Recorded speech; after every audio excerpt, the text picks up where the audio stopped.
everybody. Today I'm going to be talking to you about Elizabethan theater. So in Renaissance England, then what develops is instead of these cycle plays, or in addition to these cycle plays, in large cities, they develop freestanding theaters. And this is a picture of the reconstructed Globe Theatre in London, which is modeled on Shakespeare's Globe Theatre, which you've probably heard of before. And these are what you've probably heard of as the outdoor theaters. And there is actually a version of the Globe Theatre in Balboa Park, if you're ever interested in going to check it out. It's expensive to go see theater there, but you can kind of wander around and check it out. Here's another picture of the reconstructed Globe. This is the reconstructed Globe at night. Nah, ha, ha, ha. So in 1989, the remains of the Rose Theatre, which is one of the first theatres in England, were discovered. And a lot of theatres were north of London, but most famously, some were south of London, south of the River Thames, which flows through London. And that was the ones that we know of as the Globe and the Swan, things like that.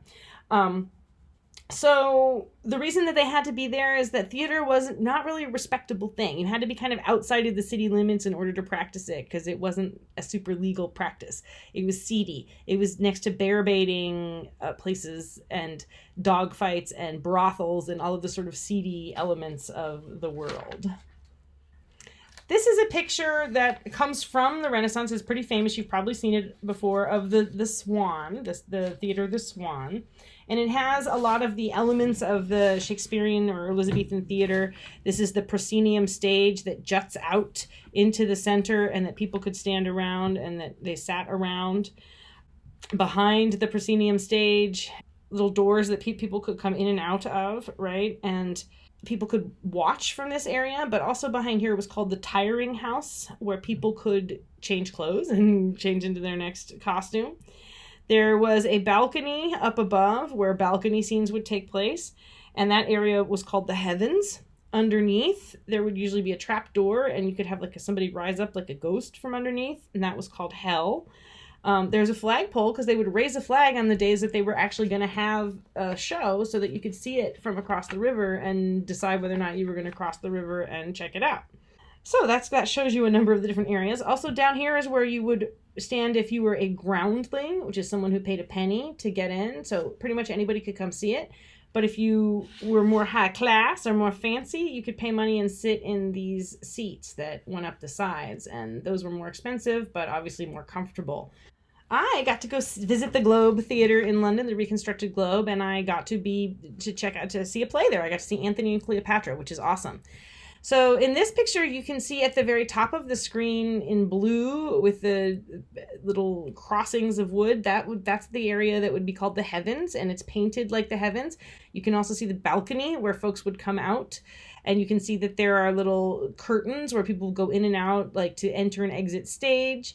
Then you can also see that the stage is surrounded by seats. So this was my view as a groundling. I was not able to purchase the other seats because they were sold out, so I had to be a groundling. And it's not the easiest to stand for 3 hours and watch a play, but it was really, really cool to see it. This is just another view of me as a groundling as well, just offering another particular view of what it was like. And you can see how close people are. We're right on the stage. The actors have to be really good at not paying attention to the people being right there. When I've done theater, I'm more used to the audience being a little bit further away and you can't see them as well because of the lighting. But here we were right there. You could see us right there. Plays lasted about 2 hours. Vendors would be there at the beginning to sell things. As you can see, there's no scenery on stage, but they did end up having elaborate costumes, which is part of what the Puritans objected to when they kept wanting to shut the theaters down. Before the show, as I mentioned, vendors would come around and they would sell nuts and drinks and other snacks and things you could eat.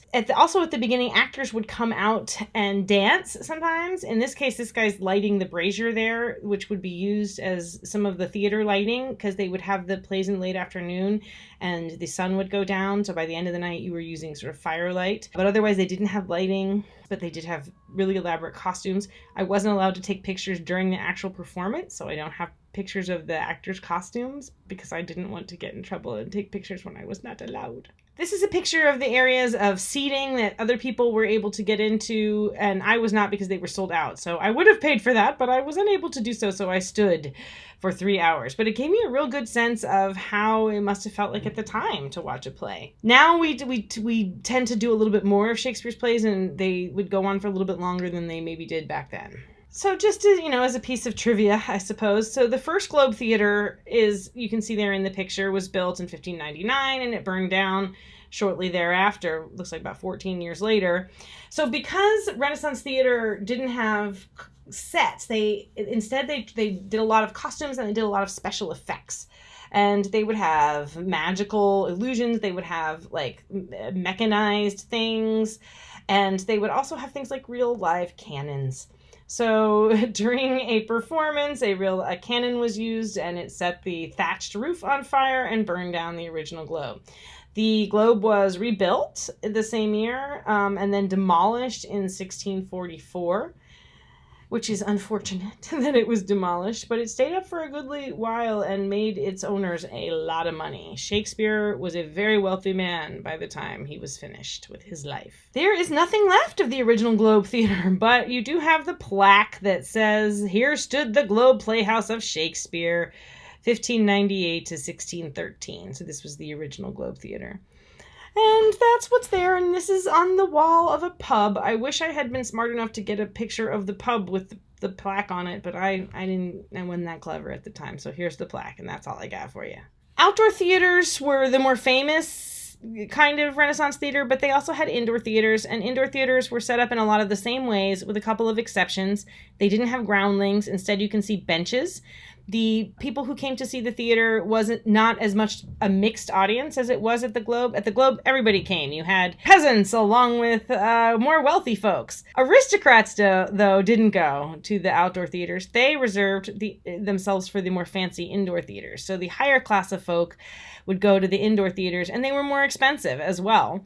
And this is a depiction of the Blackfriars Theater, or something that would have been like the Blackfriars Theater. So you can kind of see they had the same, very, very similar setup, except modified for being indoors, so they had access to lighting. But otherwise, they still didn't use sets or scenery or things like that. So you may have heard that during the Renaissance period, young boys were playing women's roles. So it was illegal for women to appear on stage because the assumption was that if they were on stage, they could not stop themselves from becoming a prostitute, or what we now call a sex worker. It was too dangerous to have them on stage. So instead, young boys played in drag all of the women's roles. So when you think about Romeo and Juliet, Romeo was probably played by a man, maybe a man who was no longer adolescent or just a little bit older than adolescent.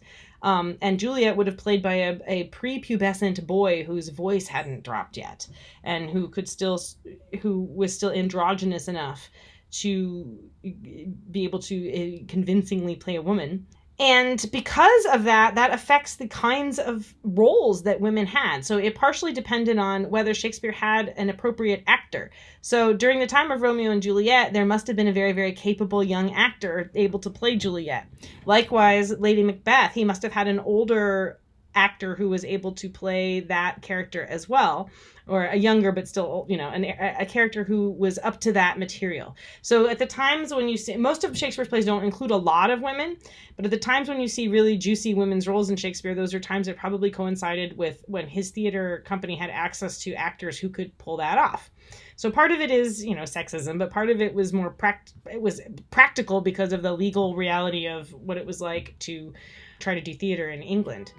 Women did participate in court masques, which were elaborate dances that were performed by and for other aristocrats. Queen Anne was a big fan of court masques.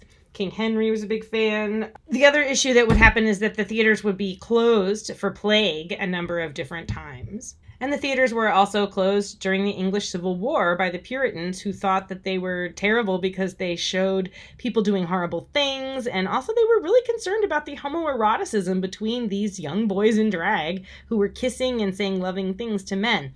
That bothered them. Although recent scholars have argued that those relationships between the adult male actors and the young boy actors was intentionally homoerotic and probably homosexual, and the convention was designed to titillate male audience members. So, there's ideas about what that meant. Certainly, Shakespeare you see playing a lot with the idea of gender swapping. There'll be a woman who decides to dress as a man. So then you have a young boy who is dressed as a woman who then is pretending to be a woman who's dressing as a man. Lots of room for gender play there. And we saw that Shakespeare's interested in that in the sonnets. So it's not unusual that we would see it in the plays too.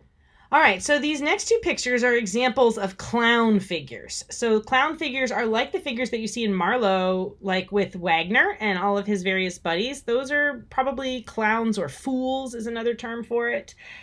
And that was really common on stage to be utilized as comic relief. And they would dress in silly outfits. They would play instruments. Sometimes they would have a dog.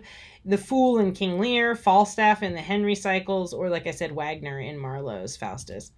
And this is a picture of one of the most famous Shakespearean actors, whose name is Richard Burbage, and he played major roles like Richard III and most likely Hamlet. So he and Shakespeare had one of those kinds of collaborations where they kind of work with each other and egg each other on, kind of like Tim Burton and Johnny Depp before it went sour, I guess.